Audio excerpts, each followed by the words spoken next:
Pathshala and I am Devyani. So today we are here with the second chapter of History and Civics, which is the rise of nationalism in India. And yes, before starting the second chapter, if you haven't watched the first chapter, go and watch it. The link is in the description below. Now coming back to a topic which is the rise of nationalism in India. तो nationalism जो है ये unity की, oneness की एक feeling होती है. मतलब अगर कुछ लोग जो है वो सेम कंट्री में रहते हैं, सेम जगह पर रहते हैं और उनका पॉलिटिकल, हिस्टोरिकल और कल्चरल बैकग्राउंड सेम है, तो उनके बीच में यूनिटी की एक फीलिंग होती है. मतलब वो सेम कंट्री से बिलोंग कर रहे हैं, उनके मन में ऐसी उनमें ऐसी फीलिंग होती है कि वो सेम कंट्री से बिलोंग करते हैं. So this is known as nationalism. तो इंडिया में नेशनलिज्म का जो राइज है, नेशनलिज्म की शुरुआत ब्रिटिश के आने के बाद ही हुई, क्योंकि ब्रिटिश के आने से पहले इंडिया खुद ही काफ़ी सारे एम्पायर्स में डिवाइडेड था और ये एम्पायर आपस में ही लड़ते रहते थे. इनमें खुद ही वॉर चलती रहती थी क्योंकि सारे स्टेट्स अपने अपने एम्पायर को एक्सपेंड करना चाहते थे. लेकिन ब्रिटिश के आने के बाद उनकी रिप्रेसिव कॉलोनियल पॉलिसीज़ की वजह से, एक्सप्लॉयटेशन की वजह से लोगों में एक एंटी ब्रिटिश फीलिंग आई और धीरे धीरे वो यूनाइट होते गए. So coming to the causes for the rise of nationalism in India. Causes are under the four heads, which is exploitation done by British, second, the repressive colonial policies, third, the socio-religious reform movements, and the fourth, role of press. So coming to our first point, which is the exploitation done by British. तो British India की society के different sections को, जैसे peasants, workers, educated Indians, इनको exploit करते थे. जैसे कि पीसेंट्स से वो बहुत हाई ज़्यादा लैंड रेवेन्यू, हाई टैक्सेस लेते थे. यहाँ तक कि उनके टैक्स के फॉर्म में वो उनके जो क्रॉप बनते थे वो भी ले लेते थे. तो इसकी वजह से धीरे धीरे पीजेंट्स जो हैं ये मर्चेंट्स के, मनी लैंडर्स के क्लचेस में आ गए और इम्पॉवरिश होते गए. आर्टिसंस और क्राफ्ट्समैन. तो ब्रिटिश की जो पॉलिसीज़ थी वो स्टार्टिंग से ही इंडिया के हैंडीक्राफ्ट इंडस्ट्री, कॉटेज इंडस्ट्रीज़ के अगेंस्ट थी और उनका मेन एम ही ये था कि वो इंडिया की ट्रेड और इंडस्ट्री को डिस्ट्रॉय कर सके. तो इसकी वजह से जो लोग इन कॉटेज इंडस्ट्रीज़ में काम करते थे, जैसे कि आर्टिसंस, क्राफ्ट्समैन, ये धीरे धीरे अनएम्प्लॉयड हो गए और इम्पॉवरिश हो गए.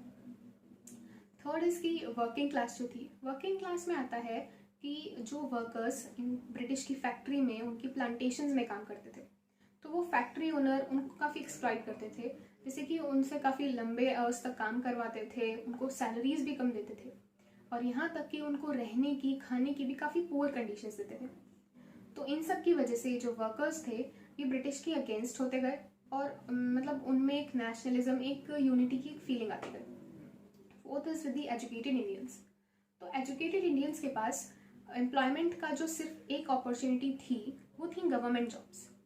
लेकिन गवर्नमेंट जॉब्स में ब्रिटिशर्स के लिए रिजर्वेशन था. फिर चाहे उनकी परफॉर्मेंस कैसी भी हो, वो चाहे अच्छा परफॉर्म कर रहे हो या ना कर रहे हो, लेकिन फिर भी गवर्नमेंट जॉब्स में उनके लिए रिजर्वेशन होता था. तो इन सब चीज़ों की वजह से इंडियंस को ये समझ आया कि ब्रिटिश का जो मेन एम है इंडिया में वो ये है कि वो इंडियंस को यूज़ करके अपना फ़ायदा करें, अपने फ़ायदे के लिए, अपने इंटरेस्ट्स के लिए वो इंडियंस का यूज़ करें.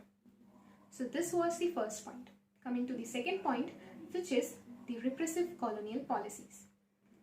तो repressive colonial policies का मतलब है कि ब्रिटिश कुछ ऐसी हार्श पॉलिसीज फॉलो करते थे जिसकी वजह से उन्होंने इंडियंस को मजबूर कर दिया था कि वो खुद को ब्रिटिश के सामने सरेंडर करें.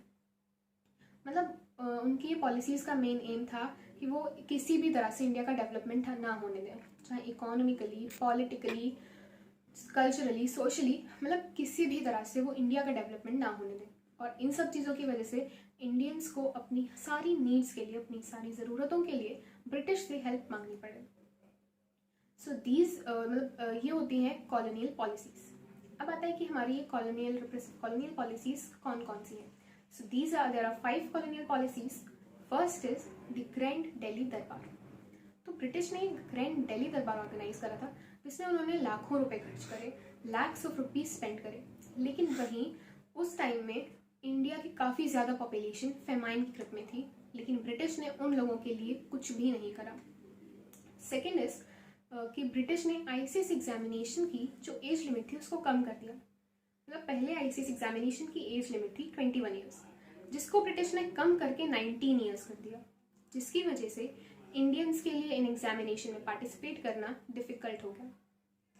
थर्ड इज़ कि ब्रिटिश से इंडिया में जो टेक्सटाइल प्रोडक्ट्स आते थे उन पर जो इम्पोर्ट ड्यूटीज़ लगती थी उनको एबॉलिश कर दिया गया, मतलब कि उनको हटा दिया गया, उन इम्पोर्ट ड्यूटीज़ को हटा दिया गया।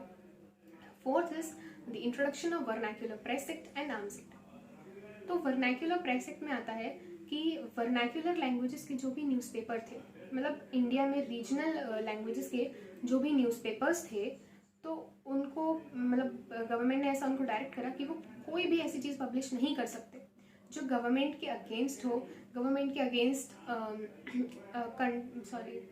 अगेंस्ट मतलब गवर्नमेंट के अगेंस्ट कुछ फीलिंग्स राइज करे, तो वो कोई भी ऐसी चीज़ पब्लिश नहीं कर सकते हैं। लेकिन ये चीज़ इंग्लिश न्यूज़पेपर्स के लिए एप्लीकेबल नहीं थी।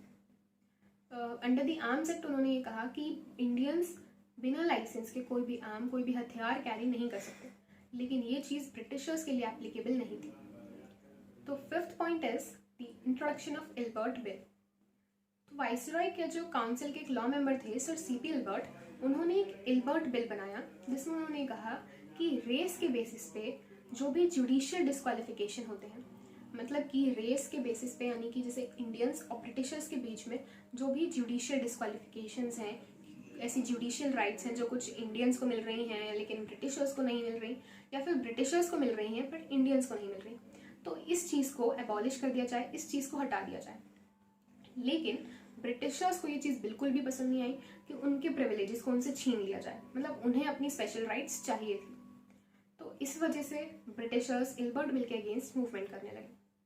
लेकिन फिर धीरे धीरे इसकी वजह से इंडियंस ने भी काउंटर एजिटेशन शुरू कर दी, मतलब इंडियंस को भी ब्रिटिश का ये नेचर नहीं अच्छा लगा कि वो अपनी राइट्स को, अपनी स्पेशल राइट्स चाहते हैं, अपनी स्पेशल राइट्स को प्रोटेक्ट करने के लिए वो इल्बर्ट बिल को लॉन्च नहीं होने दे रहे।